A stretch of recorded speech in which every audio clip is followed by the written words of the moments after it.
I'm often asked, these paintings have been around for 500 years, and experts have spent lifetimes studying them, so why wasn't this discovered before?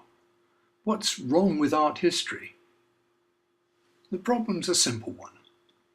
For millennia, art was commissioned by the rich and powerful for the aggrandizement of their palaces and temples. It was commissioned from the most prestigious artists they could afford, artists who spent most of their time painting, and thus had matchless techniques and great expertise in the most fashionable styles of the time. And they chose the most expensive materials they could afford, acres of gold leaf, vast expanses of lapis lazuli, an intense blue more expensive than gold, and extravagant carmine, crimson, and lac from the Far East. Costly artists and costly materials demonstrated the wealth of the patron, but art was also an important part of their PR campaign to disguise the bloody ways they had acquired and how they maintained power. They wanted to present themselves as pious, cultured, and educated, and for this purpose, topics were chosen accordingly. Biblical scenes to show piety, Greek mythological scenes to show they were hip to the triumphs of the ancient world, and carefully constructed scenes linking kings and princes to important historical events past and present, replete with images of rich heraldry, costumes, palaces, and castles, scenes designed to build the prestige of kingship. Topic is chosen for prestige, not for what it says about the human condition.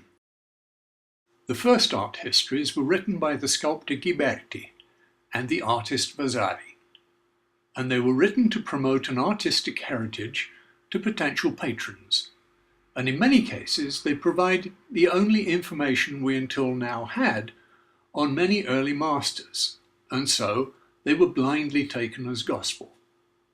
Art history was founded by leading artists anxious to sell their talents, and developed by admirers of aristocracy keen to associate themselves with the privileged inheritors of these works of art.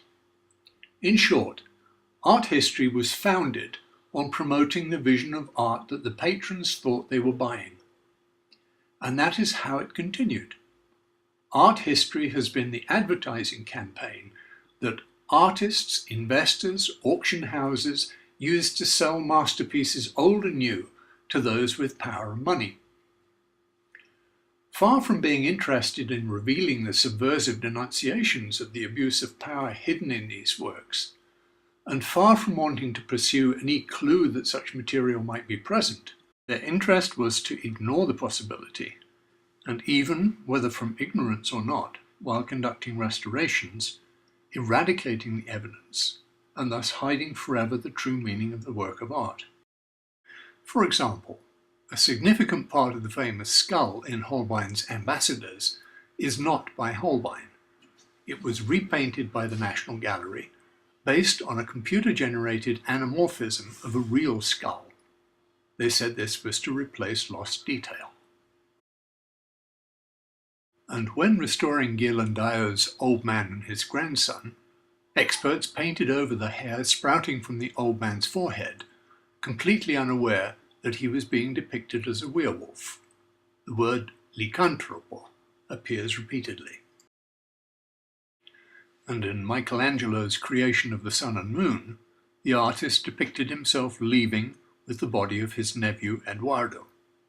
A few years ago, the Vatican removed both Eduardo's head and his fingers grasped in Michelangelo's hand. Quite where restoration leaves off and vandalism begins is for the individual to decide. But what is certain is that conventional art history had a Philistine disinterest in anything that might undermine either their authority or the great business enterprise they were engaged in.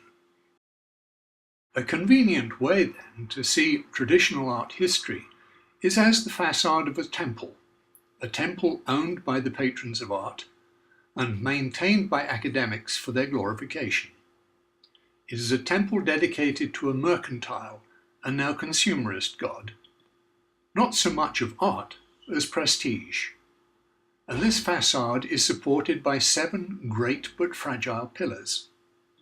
At its 2 extremes, we have the mighty pillars of the patron, those of power, wealth and fame to the left, and cultured thought, grandiose choice of topic, to the right. And the entry to the temple is through the remaining 5 pillars of a grand academic portico entitled Erudite Knowledge. 5 pillars which prevented the entry of the second meaning of a painting.